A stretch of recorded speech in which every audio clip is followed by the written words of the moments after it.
नमस्कार, स्वागत है आप सभी का। आप देख रहे हैं एनएमएफ न्यूज की खास पेशकश अधूरा सच एक्सपोज और मैं हूं आपके साथ नम्रता चौधरी। आज के इस एपिसोड में हम एक बार फिर से बात करेंगे राहुल गांधी की, और जो पप्पू वाली इमेज उनकी कुछ नेताओं ने बना रखी है उस पर भी आज पूरी तरीके से विश्लेषण करेंगे और इसी के साथ आपको बताएंगे, समझाएंगे और दिखाएंगे और आपको सोचने पर मजबूर करेंगे कि क्या वाकई में राहुल गांधी की जो पप्पू वाली इमेज क्रिएट की गई है, क्या वो वाकई में पप्पू हैं या फिर बहुत समझदार, इतने समझदार जितना बीजेपी का कोई नेता नहीं है।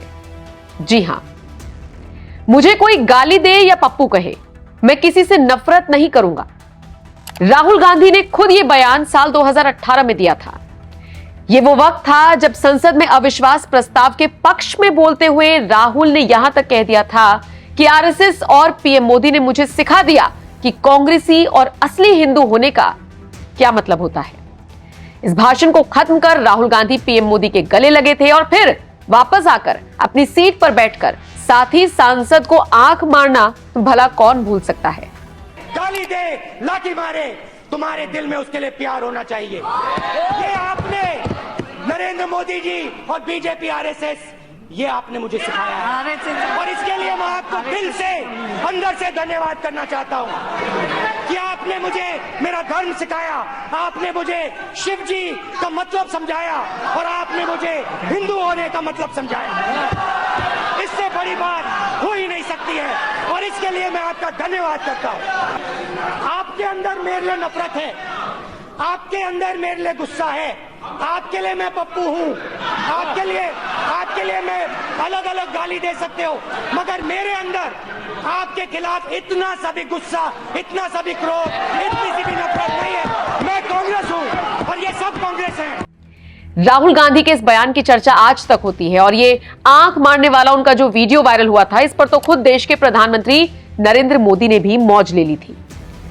लेकिन ये पप्पू नाम राहुल ने खुद को थोड़ी दिया था, बल्कि ये तो राहुल के साथ लगभग साल 2013 से जुड़ गया था।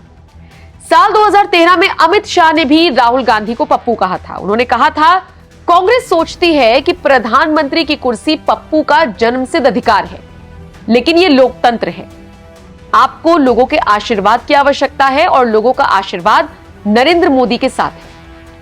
अमित शाह ने यह बयान उस वक्त दिया था जब वो नरेंद्र मोदी के लिए प्रचार प्रसार कर रहे थे और 2014 के लोकसभा चुनावों से ठीक पहले ये आरोप प्रत्यारोप का दौर जारी था।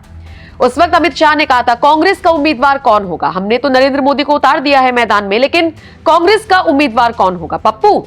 नहीं, वो पप्पू को अपना उम्मीदवार नहीं बनाएंगे क्योंकि उन्हें हारने का डर है।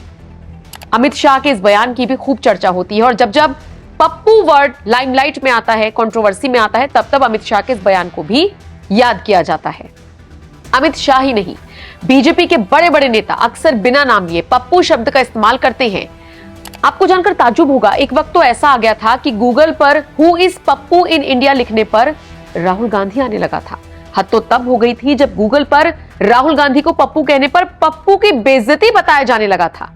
बीजेपी ने इसे खूब मुद्दा बनाया था और पूरी कांग्रेस को जमकर लताड़ा था। हाँ, वो बात अलग है कि इसी गूगल पर एक बार टॉप 10 क्रिमिनल सर्च करने पर मोदी की तस्वीर भी आ रही थी। हालांकि ये फैक्ट मैंने भास्कर के आर्टिकल के हवाले से आपको दिया है। अच्छा, सवाल ये नहीं है कि राहुल को कौन कौन लोग कितनी कितनी बार पप्पू कह चुके हैं। सवाल ये है कि क्या वाकई में राहुल गांधी पप्पू हैं भी, या फिर वो बीजेपी के उन नेताओं से भी ज्यादा समझदार हैं जो खुद को एक्चुअली बहुत इंटेलिजेंट समझते हैं। आज इधर उधर की बातें नहीं करेंगे, आज सिर्फ फैक्ट्स बेस्ड चर्चा करेंगे और फिर वीडियो के लास्ट में ये सवाल मैं आपके लिए छोड़कर जाऊंगी कि क्या राहुल गांधी को सच में पप्पू कहना सही है? जिस राहुल को आप पप्पू पप्पू कहते हैं, बच्चा बच्चा राहुल को इस नाम से ट्रोल करके काफी खुश होता है। अगर आप ध्यान देंगे तो राहुल पप्पू नहीं है, बल्कि बड़े समझदार हैं। अपने राजनीतिक प्रतिद्वंदी नरेंद्र मोदी के खिलाफ कैसे नेगेटिव आइडियोलॉजी उन्होंने चलाई है और कैसे उसे सकारात्मक दिखाने की कोशिश की है, राहुल गांधी ने बहुत अच्छे से काम किया, उनकी टीम ने यह काम बहुत अच्छे से किया है। और फिर आप उन्हें पप्पू कहेंगे तो निश्चित तौर पर सवालिया निशान तो खड़े होंगे ही।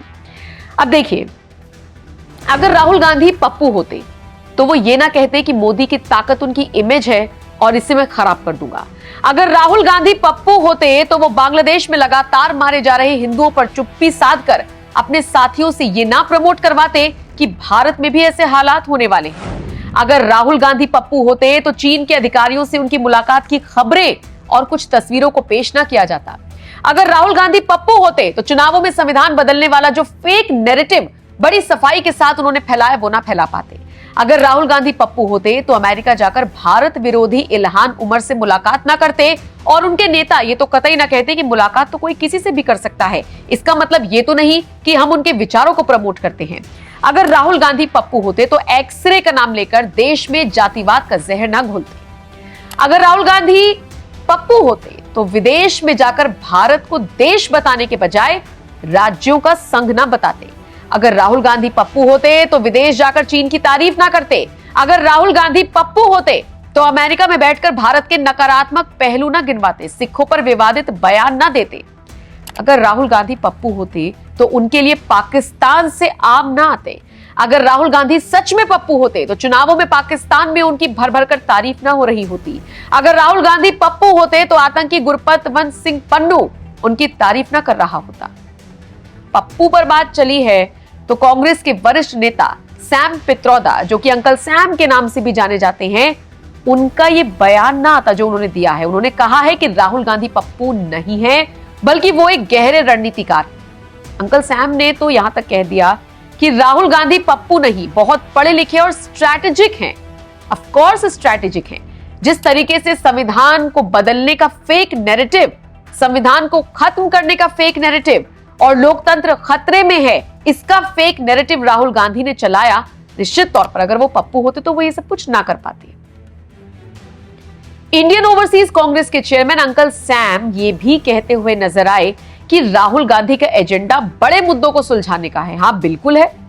इसके बाद सैम पित्रोदा ने कहा उनके पास एक विजन है जिस पर भाजपा करोड़ों रुपए खर्च करती है। अब सैम पित्रोदा से कोई पूछे कि अगर राहुल के पास इतना अच्छा विजन है तो वो पीएम की कुर्सी या फिर लोगों के दिलों में क्यों नहीं उतर पा रही है? 99 सीट लाकर इस बात पर जश्न क्यों मना रही है?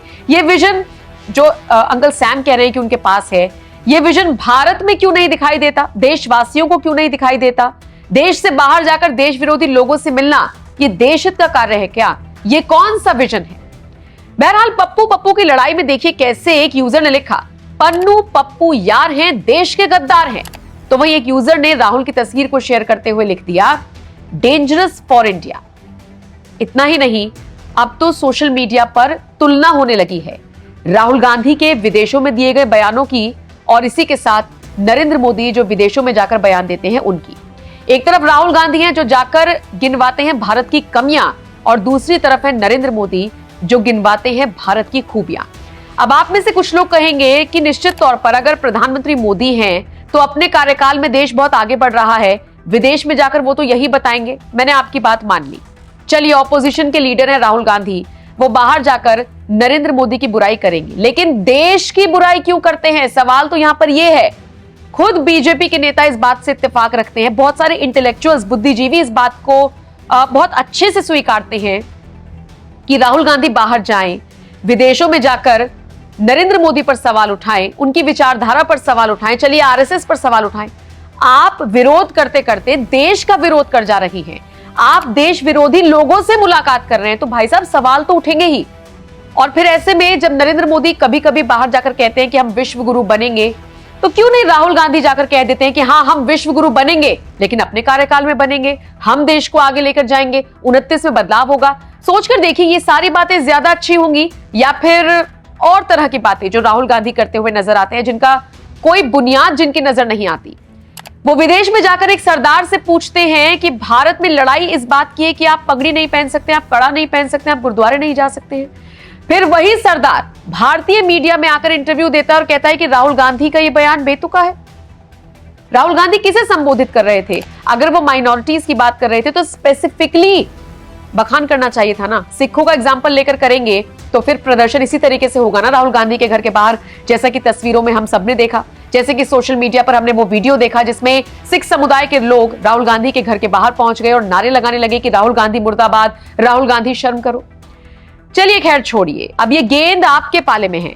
आपको इस रिपोर्ट के साथ मैं छोड़े जा रही हूं। आप बताइए, क्या अभी भी आपको लगता है कि राहुल गांधी को पप्पू कहना ठीक होगा? क्या वो बीजेपी के कई नेताओं से ज्यादा समझदार नहीं है? कमेंट करके अपनी राय आप हमें जरूर दें। नमस्कार।